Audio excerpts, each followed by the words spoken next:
a fé em Jesus em pessoas solidárias. Nós vivemos numa sociedade capitalista, na qual, dentro da sociedade, o mais importante é a questão financeira, do dinheiro. Nessa sociedade capitalista, o que a gente encontra? Nós encontramos muita gente que acumula riquezas, acumula dinheiros. Então você tem um razoável número de pessoas que têm quantias em bancos muito grandes, riquezas muito grandes, muitos bens, embora você tenha a grande maioria da população vivendo numa condição econômica bem apertada. Você encontra nessa sociedade a competição, um competindo contra o outro, uma empresa competindo contra a outra, quem é que vende mais, quem é que ganha as concorrências, quem é que vai para frente e a outra não consegue, tem de fechar. Então, a gente vive numa sociedade na qual há uma competição muito grande. Há algum tempo atrás, uma amiga minha que trabalha em banco, me falou que assim, sempre trabalhou em banco, já há muitos anos que ela trabalha, mas que nos últimos anos está muito difícil trabalhar, porque tudo é meta, tudo é bater meta, tudo é conseguir aquilo lá, e se não consegue, vem bronca, vem repreensão, vem algum tipo de castigo, alguma coisa acontece. Então, essa competição que é exigida, não é? Então, às vezes você entra num supermercado, tem lá o funcionário do mês, que ganhou a competição. Ele conseguiu vender mais, ou trabalhou melhor, alguma coisa ele fez sobressair aos outros. Então, é a competição que vale e que valida tudo. Então, nós nos vemos sempre como concorrentes uns dos outros. Onde eu estiver, naquilo que eu estiver fazendo, o outro é meu concorrente. O outro pode tirar cliente meu, por exemplo, o outro pode, de alguma forma, me superar e eu ficar sem nada. Então, é uma sociedade que é dessa forma, por conta dessa visão capitalista. E uma das principais coisas ruins que acontecem é o individualismo. Assim, nós não nos vemos mais como comunidade, como grupo, na qual a gente se reúna como grupo e diz o que a gente pode fazer para melhorar, como podemos nos ajudar mutuamente. Agora é assim, cada um por si, cada um cuida da sua vida, ninguém se meta na vida dos outros. Como o irmão Lúcio falou, aqui vai ajudar uma pessoa, tem que tomar cuidado se de repente alguém mal intencionado não interpreta de outra forma. Então, assim, é muita individualidade. Tudo é muito individualizado. E cada vez mais nós estamos perdendo excesso de comunhão. Veja o que, por exemplo, as redes sociais fazem hoje. Cada um tem assim os seus amigos, mas são todos só ali na internet. Ninguém se encontra para conversar, ninguém se encontra para tomar um café, ninguém vai na casa do outro. São amigos que você simplesmente não vê. Você manda os seus posts, né? Eles mandam também. Você olha e eles olham o seu e pronto. Ou seja, veja muitos jovens de hoje, assim, por demais viciados em jogos, apostas também e outras coisas, passam horas e horas sozinhos, às vezes virtualmente ligados com outras pessoas que também estão jogando, mas é ele sozinho. Então, tudo está nos levando para uma individualidade excessiva, na qual cada um é seu universo. E não existe mais o outro. O outro, às vezes, é o inimigo, o outro, às vezes, é o concorrente, o outro, às vezes, é aquele que nos dá medo. A situação de nossa sociedade hoje, muito voltada para a questão do financeiro, do dinheiro, que manda em tudo. E aí a gente desenvolve certos sentimentos interiores. E esses sentimentos não são bons. Por exemplo, muita gente com sentimento de rejeição. Ah, eu moro de aluguel, ou moro numa favela, então eu sei que eu sou rejeitado pelos outros. Eu sou da cor negra e eu sou rejeitado por uma maioria de pessoas. Então, assim, o sentimento de rejeição acaba entrando dentro da vida das pessoas. O outro sentimento ruim é o sentimento do egoísmo. Então, eu passo a ver o mundo assim, eu quero para mim. Às vezes a situação é tão difícil para a pessoa que ela, assim, ela só consegue olhar para ela, porque ela não tem nem condições de olhar para o outro. Mas outras pessoas que tendo muito, é um egoísmo, assim, eu quero sempre mais para mim e eu tenho medo daquele que pode tirar do que é meu. Um outro sentimento extremamente negativo é o sentimento da indiferença. Eu não me importo com os outros. Eu não me importo com o que aconteça. E veja, é assim, todo dia você assiste uma reportagem, a reportagem vai dar só desgraça mesmo, né? Só coisa ruim. Uma outra coisa boa, mas a grande maioria é coisa ruim. Porque é isso também que dá ibope, né? Não dá ibope, o fulano ajudou aquele outro. Isso não dá ibope. Né? Dá ibope são as tragédias, as coisas ruins. E aí, todo dia, a gente começa a ficar indiferente ao que está acontecendo aí ao nosso redor. Então, a gente está numa sociedade em que ela se organiza em torno do dinheiro, em torno da riqueza, em torno do poder. Ela se organiza em torno disso e ela vai colocando em nós não só atitudes, como sentimentos negativos. Eu não estou dizendo que não haja coisas boas, há muita coisa boa, mesmo dentro desse sistema capitalista. Eu não digo, eu estou colocando isso aqui como algo negativo e que é muito forte na sociedade, porque ela está muito presente dentro do tipo de vida que a gente vive hoje. Agora, o que acontece? A fé em Jesus Cristo nos transforma em outros tipos de pessoas. A fé em Jesus nos encontra nessa situação, com essas atitudes e esses sentimentos. A fé em Jesus Cristo vai nos transformar de dentro para fora. Primeiro dentro, depois fora. Mas a fé em Jesus Cristo, ela vai causar uma transformação em nós. Claro que essa fé, quando nós a temos, não é assim. Tive fé em Jesus, mudei tudo. Não é assim, é um crescimento também. É um aprendizado também. Por isso que a Bíblia chama o início da fé em Jesus Cristo como um novo nascimento. Você vai nascer, você vai se desenvolver. Então, nós não é porque temos fé em Jesus que no dia seguinte já estamos prontos. Já somos as pessoas transformadas. Não, é um processo paulatino. Muitas vezes a gente vai resvalar para o antigo homem. Aquilo que nós sentíamos e vivíamos antes de conhecer a graça de Jesus. Mas o normal, naqueles que conhecem a graça de Jesus, é que essa transformação comece a acontecer. Nesse sentido, a fé em Jesus Cristo nos torna pessoas mais solidárias. A fé em Jesus Cristo combate esses sentimentos que eu falei, que a sociedade capitalista coloca dentro de nós. Porque nós somos frutos dessa sociedade, nós vivemos aqui, nós aprendemos dela.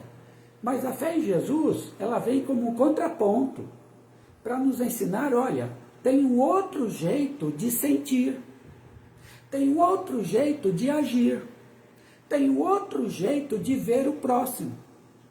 E é isso que a fé em Jesus Cristo faz conosco.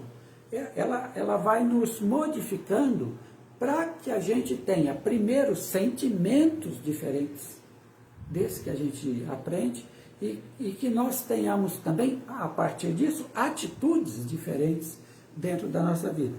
Então eu escolhi o texto de Filipenses, capítulo 2, versículos 1 a 4, para falar um pouco acerca dessa transformação que a fé em Jesus opera dentro de nós.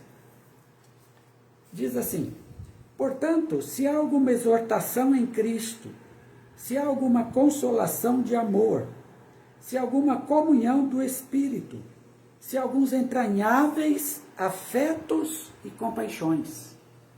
Eu quero começar com esse versículo 1.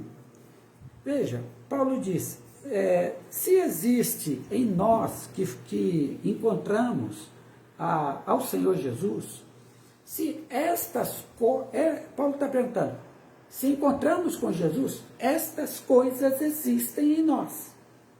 O encontro com Jesus, a fé em Jesus, nos leva a ter estes sentimentos, porque esses sentimentos vêm do próprio Cristo para nós. E veja, quando ele fala aqui, a primeira coisa que ele aborda são os sentimentos. É aquilo que está dentro de nós. Por isso que toda mudança que Deus vai fazer começa no nosso coração, começa no nosso interior. Não começa assim, você tem esse monte de regras aqui do que você tem que fazer. Vai cumprindo isso aí. Não é assim. O Evangelho de Jesus não é desse jeito. O Evangelho de Jesus muda primeiro o nosso coração, primeiro o nosso interior. É dentro de nós que tudo acontece. Onde estiver o seu tesouro, aí estará seu coração. É do coração que procedem as atitudes, disse Jesus. Então, veja, todos esses sentimentos aqui que Paulo fala, são sentimentos do interior, da nossa vida interior. Aquilo que a gente chama de coração, né? Nossa vida interior. E veja, os tipos de sentimentos. Veja se são os sentimentos desta sociedade capitalista. Você vai ver que não é o contrário disso aí. Então, observa. Se alguma exortação em Cristo, exortação é aquele sentimento de dar ânimo às pessoas. É aquele sentimento de você colocar as pessoas para cima. É o contrário de você humilhar. Pelo contrário, é você exaltar, é você colocar a pessoa para cima, você ajudá-la de tal forma que ela consiga caminhar sozinha. Às vezes precisa da sua ajuda, mas depois da sua ajuda ela caminha sozinha. É isso, essa exortação. Ele fala também se alguma consolação de amor. Consolação é você estar junto, é você estar ajudando, especialmente na hora da dor, na hora do sofrimento, na hora difícil da vida, você está ali consolando, você está ajudando, você está sendo companheiro da pessoa, você está ajudando aquela pessoa a carregar a dor dela.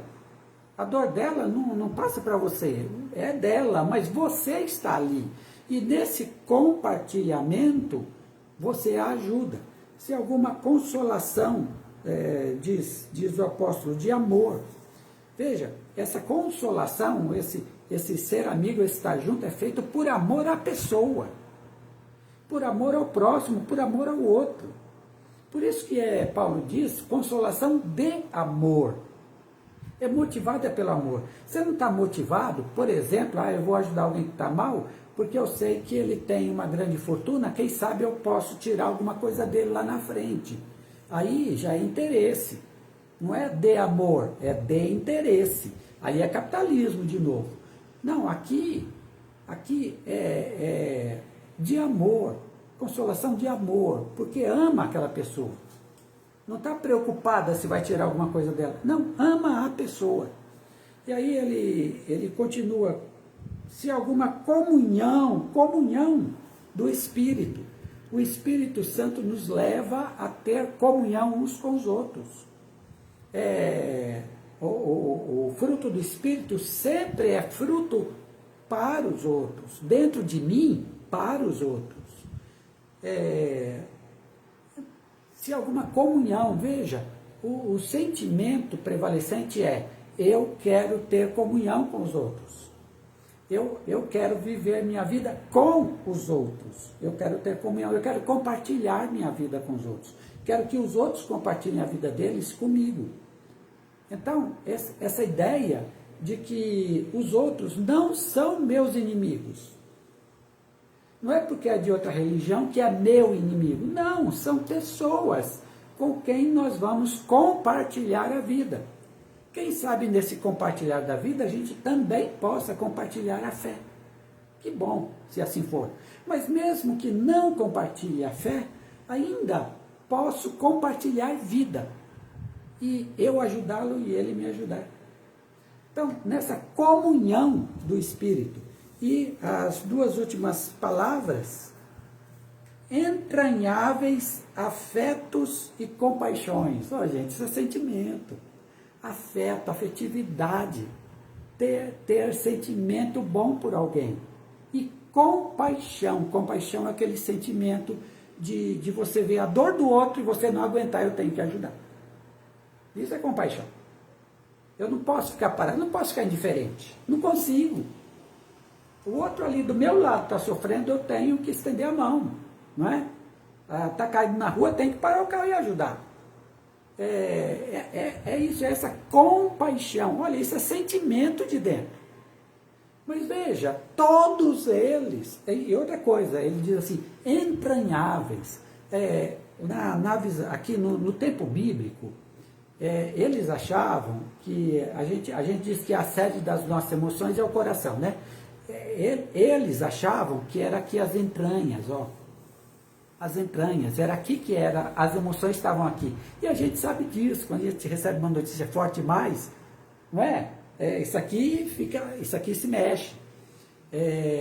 A gente tem que sentar, às vezes, porque aqui não está aguentando. Então, aqui eram as emoções. Quando ele diz entranháveis, é de entranhas. Então, toda a emoção está aqui. Entranháveis de entranhas, emoções estão aqui. O que ele está dizendo? Todos esses, gente, sentimentos bons de comunhão, de ajuda, de amizade, de estar junto. Vocês estão entendendo? Não é individualismo. Acabou o individualismo com isso aqui. Pelo contrário, eu vivo com os outros. Eu vivo para o bem dos outros. Eu também vou receber o bem dos outros. Dupla mão. Eu dou e eu recebo o bem. Mas é essa a mentalidade, é esse o sentimento. Eu sou uma pessoa para o bem dos outros. E os outros são pessoas para o meu bem também. Veja, eu começo a olhar as pessoas não como concorrentes, não como inimigos, não como gente que eu tenho que odiar, eu não tenho que odiar algum grupo. Não, eu começo a ver as pessoas como seres humanos. Como gente igual a mim. Igual a mim. Eu quero ser bem recebido, eu quero que as pessoas conversem comigo numa boa, eu quero que as pessoas me ajudem quando eu precisar. Da mesma forma, eu faço tudo isso por eles. Então, você tem aqui, é isso que a fé em Jesus faz. Ele causa uma transformação, e a transformação dentro de mim as outras pessoas são importantes. Tão importantes quanto eu. E eu estou aqui nesse mundo para ter comunhão com elas. Eu não estou aqui para viver isolado, sozinho, minha vida inteira. Cuidei da minha família, pronto, cumpri minha missão. Não, eu estou muito além disso. Cuidar da família é a missão primeira. Mas eu estou muito além da família. Eu estou pelas pessoas. Todas as pessoas. Então, a fé em Jesus, primeiro, ela começa com o interior, com sentimentos modificados. E aí, Paulo diz no verso 2, completai o meu gozo, Se isso estiver em vocês, diz Paulo, olha, completem minha alegria. Quer dizer, eu já estou alegre com isso que está dentro de vocês. Mas, sabe assim, quando a alegria fica completa? Né? A alegria fica completa. É como, por exemplo, no futebol, um time vai ganhando, os torcedores daquele time ficam contentes, ficam alegres. Mas a alegria está completa quando aquele time é o campeão. Não é? A alegria está completa. Então Paulo diz, olha, isso aí já está me dando muita alegria se vocês têm. Se vocês vivem, eu tenho certeza, vocês são de Cristo, vocês têm isso. Isso está acontecendo dentro de vocês. Mas assim, completa a minha alegria. Com o que completa a alegria? No verso 2. Agora, aqui ele diz, para que tenhais o mesmo modo de pensar.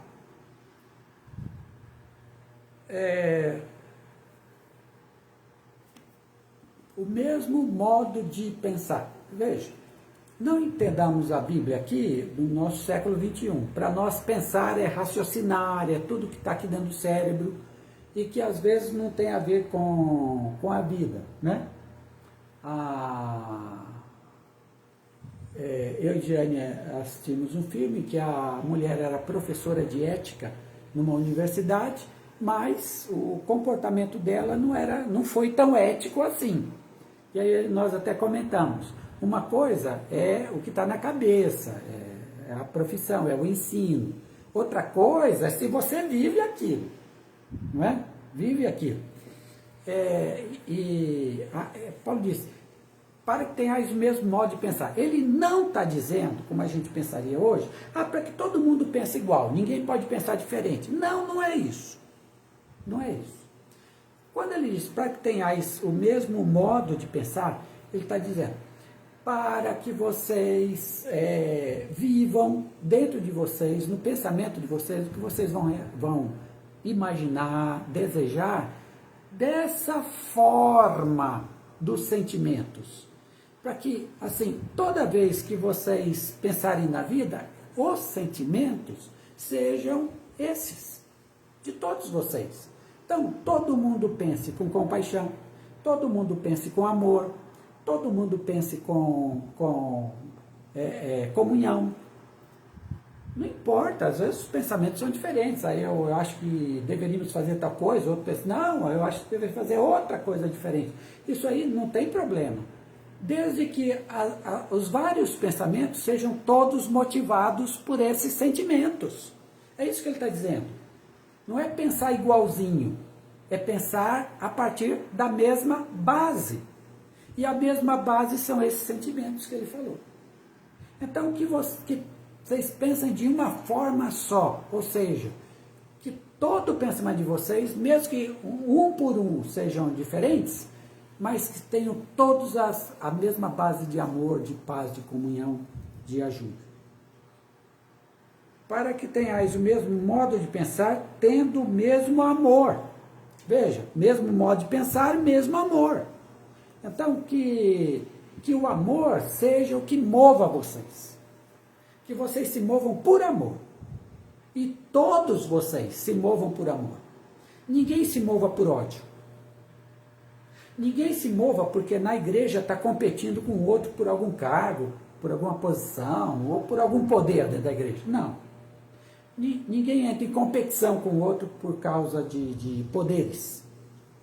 Que toda vez que vocês se moverem, seja o mesmo amor entre vocês. Vocês podem até discordar na questão prática, como é que vamos fazer isso. Se da forma A, B ou C, não tem problema. Mas que todos vocês sejam motivados pelo amor. Aí, é essa a base. Que o amor guie vocês nas ações. Todos vocês. E que vocês tenham o mesmo ânimo, pensando a mesma coisa. O mesmo ânimo. Uma comunidade unida em espírito. Mesmo ânimo é um mesmo espírito. Uma comunidade unida. Veja. Aqui no verso 1, ele está falando mais de indivíduos que têm esses sentimentos. No 2, ele está tratando de grupo, ele está tratando da igreja, ele está tratando de comunidade. Os primeiros também devem ser de toda a comunidade, mas aqui o segundo fica mais claro. Então, que vocês tenham o mesmo ânimo, o mesmo espírito. Anime vocês. E ele diz aqui, pensando a mesma coisa. uma comunidade pulsando o amor, uma comunidade impulsionados com o mesmo pensamento. Vamos amar a nós mesmos, como grupo, vamos amar o próximo, aqueles que não estão dentro do nosso grupo. Isso é igreja. Essa é a comunidade que Deus quer. A fé em Jesus produz esse tipo de grupo, esse tipo de gente. É esse tipo. Nós não estamos numa igreja só para a gente ir lá no domingo, a gente adora e vai embora e cada um vai cuidar da sua vida. Não, igreja é isso aqui. Nós até nos reunimos no domingo e depois cada um vai para a sua casa e vai cuidar da sua vida mesmo. Mas a gente está sempre no mesmo espírito, sempre pensando, sempre desejando como é que a gente faz o bem uns aos outros, como é que a gente faz o bem para os outros que estão fora do nosso grupo. Quando uma igreja vive essa realidade, quando mesmo separados durante a semana, eles estão ligados nesse espírito, nessa visão, aí nós temos uma igreja transformada pelo poder da fé em Jesus Cristo, pelo Evangelho de Jesus. Aí nós temos uma igreja transformada pelo próprio Senhor Jesus. E dos sentimentos, tanto eu indivíduo, eu pessoa, quanto meu grupo, minha igreja, minha comunidade, os sentimentos que estão dentro de nós agora se tornam ações, se tornam prática, porque não é possível separar fé de obras. A gente sabe disso. Não é possível. A fé se manifesta nas obras. E as obras devem vir da fé, se for no caso cristão. Aí começa o apóstolo Paulo no verso de número 3. Nada façais por contenda ou por vanglória. Então, agora está tratando das obras. Nada façais. É obras, é atitudes, é atividade, é aquilo que eu coloco para fora. Nada façais, diz ele, por contenda ou vanglória, ou seja, competição. Contenda é competição. Toda vez que há contenda é a briga, né? Toda vez que eu brigo com alguém, eu estou brigando porque eu quero alguma coisa que ele quer também. Senão, eu não brigaria. Paulo diz, nunca faça nada por briga, por contenda, por competição. Você não está competindo com ninguém. Sua igreja não está competindo com a outra igreja. Seu grupo dentro da igreja não está competindo com outro grupo dentro da igreja. Não tem, nada façais por competição. Nós não estamos aqui, quer como pessoas, seres humanos, quer como grupo, igreja, nós não estamos aqui para brigarmos uns com os outros, para disputarmos poder. Nós estamos aqui para nos abençoarmos. Então, nada façais por competição e nem por vanglória. Essa palavra aqui, vanglória, duas palavrinhas, né? Glória e vã. Vã é vazia. Então, glória vazia. Sabe o que é glória vazia? É o orgulho. É o orgulho de quem acha que é muito e você diz, essa pessoa não é nada. Mas a pessoa se acha o tal. A pessoa acha que a igreja dela é a igreja. Não tem outra maior e melhor. Eu sou da igreja tal. E essa é a vanglória, a glória vazia. Não tem glória nenhuma nesse negócio. Paulo diz, e alguém pode ser orgulhoso. Eu sou bom crente, eu sou bom servo de Deus, o resto é resto. Quando a pessoa se olha assim, Paulo diz, nada façais por vanglória. Então esse negócio de ficar se autoglorificando, se achando melhor que os outros, porque é crente de tal igreja, de tal denominação, eu sou melhor, nós somos os melhores. Paulo disse, não, nada façais por vanglória. Nada façais por vanglória. Bom, se não é nem por competição, briga, e nem por vanglória, orgulho, pelo que devem ser feitas as nossas ações. Aí veja, está partindo de dentro para fora, tá, gente? Agora são ações. Paulo diz, com humildade, cada um considere os outros superiores a si mesmo. Paulo dá um nó aqui. Veja bem, o que significa a palavra humildade? Normalmente, a palavra humildade, a gente entende, aquele sujeito, coitadinho, tão, assim, tão ignorante, tão bobinho, que não fala nada, nunca levanta a voz, coitado. E aí todo mundo se aproveita deles, deixa, né? Todo mundo se aproveita dele porque é um pobre coitado e tal. A gente acha, esse é o humilde. Não é. Na Bíblia não é. Na Bíblia não é. Humilde na Bíblia, presta atenção. Humildade tem a ver com equilíbrio. Então, humildade na Bíblia é aquele que sabe quem ele é, sabe de seu valor, sabe de seus defeitos, e ele consegue olhar para os outros não de cima para baixo. Ele olha para os outros como iguais a ele. Porque ele vê nos outros também, como ele, pessoas de valor. E aquele tem aquelas qualidades, mas tem aqueles defeitos. E aquele outro tem aquelas outras qualidades. Tem também aqueles outros defeitos, é verdade. Mas todos somos, de certa maneira, iguais. Isso é humildade. A humildade é se ver como igual. Entende? Nem como superior e nem como inferior. Ah, eu não valho nada. Eu não tenho nada a oferecer para o grupo. Eu sou uma pessoa, eu não sirvo para nada mesmo. Eu sou um Zé Ninguém na vida. Não. Isso não é ser humilde. Isso é ser tolo. Mas humilde não. O humilde se vê como igual aos outros. Isso é humildade na Bíblia. Entende? Isso é humildade. Agora, veja, nessa humildade, Paulo diz, já que você vai agir, você coloque os outros como superiores a você. Veja, o humilde é ver os outros como iguais. Quando Paulo diz, coloque os outros superiores a você, o que o humilde faz? Eu sei que os outros são iguais a mim, mas como eu vou agir em prol deles, eu vou dar prioridade a eles do que a mim. É isso que ele está dizendo aqui. Então, exemplo, o professor, vou pegar um exemplo de um professor. O professor humilde é aquele que sabe, eu sei mais que meus alunos. Não que eles não tenham a capacidade, não é questão de capacidade, é questão de antiguidade, eu aprendi primeiro. E eu estou ensinando para eles agora, eles vieram depois, eu estou ensinando para eles agora. Então, eu e eles, como pessoas humanas que aprendem, nós somos iguais. Só que eu já aprendi primeiro. Então, o que eu aprendi, eu vou passar para eles.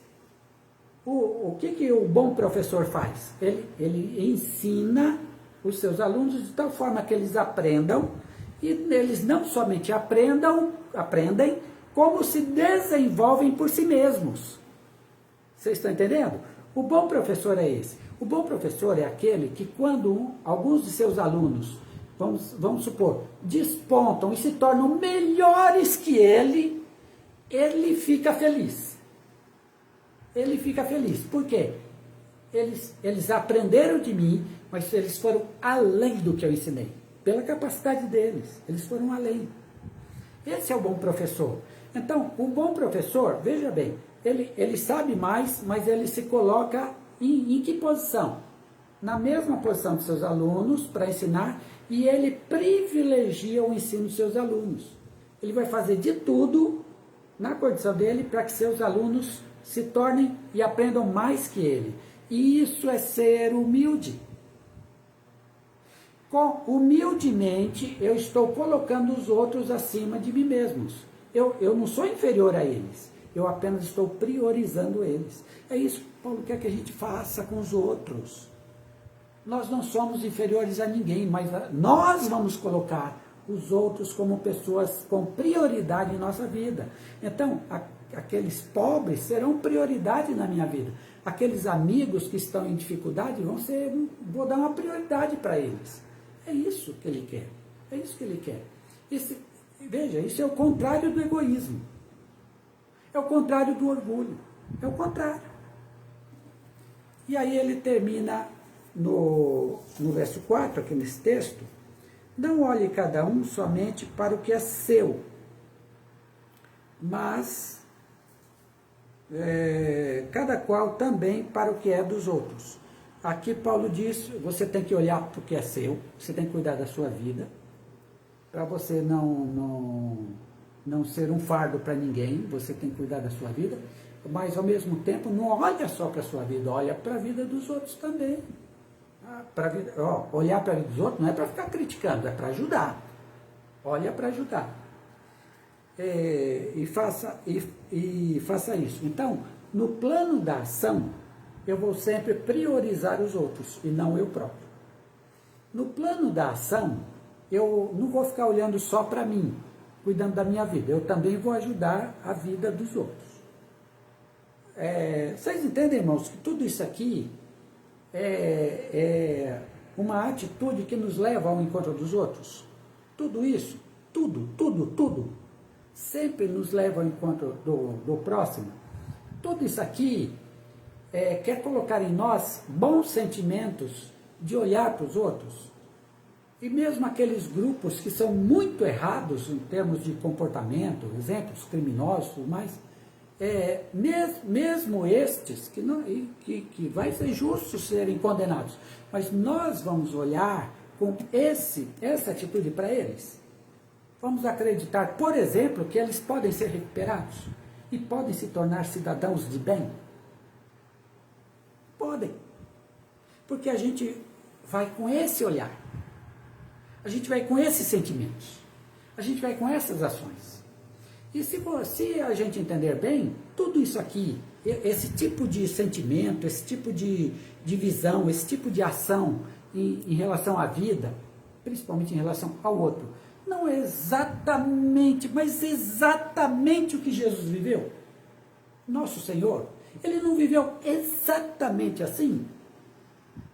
Ele jogou pedra na mulher adúltera, que era o que mandava a lei de Moisés. Ele jogou pedra. Quantas vezes ele perdoou o Pedro? O Pedro negou. Ele não perdoou o Pedro? Há tantos erros dos seus apóstolos, né? O João e o Tiago queriam mandar fogo do céu numa aldeia de samaritano. Ele não repreendeu, disse, eu não sou desse espírito aí.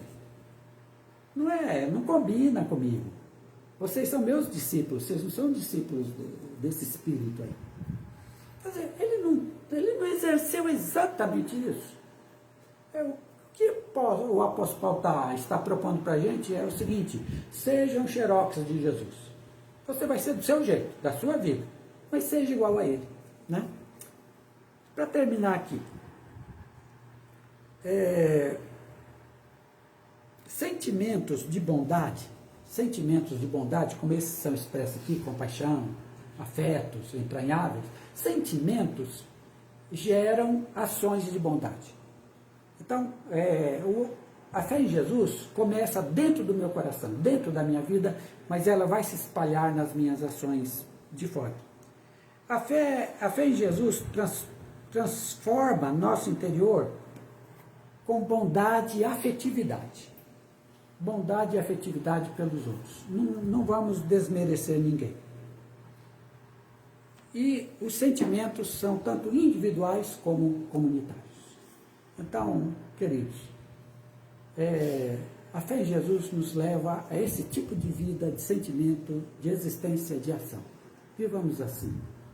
Fazendo assim, nós glorificamos a Deus e vivemos e nos tornamos verdadeiros discípulos de nosso Senhor Jesus Cristo. Deus nos abençoe, que essa palavra nos motive a viver melhor.